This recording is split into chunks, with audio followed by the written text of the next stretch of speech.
रसूलिल करीम अम्मा बाद बिस्मिल्लाहिर रहमानिर रहीम बिस्मिल्लाहिर रहमानिर रहीम।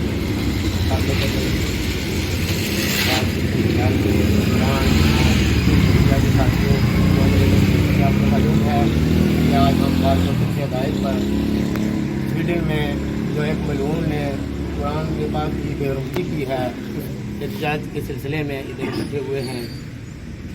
मेरे दोस्तों, कुरान अल्लाह ताला की लारैब किताब है और जब उसकी हिफाजत का ज़िम्मा अल्लाह ताला ने खुद उठाया हुआ है। आप कुरान जैसा कि जिस तरह बाकी किताबें हैं, तौरात है, ज़बूर है, इंजील है, वो किताबुल्लाह हैं, लेकिन कुरान एक ऐसी किताब, वो किताबुल्लाह भी है और कलामुल्लाह भी है। इसलिए अल्लाह ताला ने इसकी हिफाजत का ज़िम्मा खुद उठाया हुआ है। कोई दुनिया की ताकत इसमें ना तरमीम कर सकती है, ना इसको मिटा सकती है। बेशक सहीफ़ों को वो जला दें, जिल्द को कोई जला दे या मिटा दे, लेकिन जो कारी के सीने में कुरान है उसको कभी कोई मिटा नहीं सकता।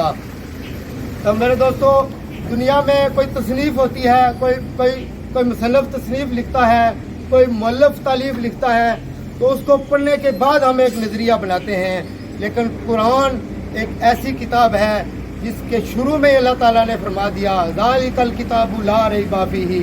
इसको पढ़ने से पहले आपका ये नज़रिया होना चाहिए कि इसमें शक की कोई गुंजाइश नहीं है, इसमें न कोई तरमीम हो सकती है, न कोई शक है। तो आज सबसे बड़े ज़िम्मेदार तो हम मुस्लिम लोग हैं, मुसलमान हैं, कि हमने कुरान को सिर्फ बरकत के लिए घरों में सजा लिया, गिलाफों में लपेट के हमने निसाब तालीम से भी इसे निकाल दिया। हमने इस पे अमल के लिए नहीं बल्कि बरकत के लिए, सिर्फ और सिर्फ बरकत के लिए रखे। इसलिए आज दुनिया के जो मुखालिफिन इस्लाम के या कुरान के और इस्लाम के दुश्मन हैं, उनको भी मौका मिल रहा है। तो ज़रूरत इस अमर की है कि आज हम कुरान को अपनी ज़िंदगियों पे नाफिज करें। कुरान की सबसे सही हिफाजत इस तरह हो सकती है कि हम कुरान को अपने निसाब तालीम में शामिल करें और अपनी ज़िंदगियों पर लागू करें। तो मेरे दोस्तों, ना इस एहतजाज से, ना करारदादों से, ना जलसे जुलूसों से उन पर कोई असर होने वाला है। आज ज़रूरत है खालिद बिन वलीद की उस तलवार की जो चली तो हर तरफ ला इलाहा इल्लल्लाह की सदाएं बुलंद हुई। आज हज़रत उमर जैसे हुक्मरान की ज़रूरत है, आज सलाहुद्दीन अय्यूबी जैसे सिपा सालार की ज़रूरत है। ना इन एहतजाजों से, ना इन रैलियों से, ना इन करारदादों से इन ज़ालिमों पे कोई असर होने वाला है। इसलिए मैं दुनिया के इन काफिरों को ये बात बता देना चाहता हूँ, देखो कि जब कुरान नहीं था इस दुनिया में तो जुल्मत का अंधेरा था, जहालत थी, लोग एक दूसरे से दस्तों के गिरबान थे, कत्लो गारत होती थी, बच्चियों को जिंदा दरगौर कर दिया जाता था। लेकिन जब ये कुरान इस दुनिया में आया, इस रूए ज़मीन पे आया, तो ये सब लोग शेर व शक्कर हो गए, भाई बन गए।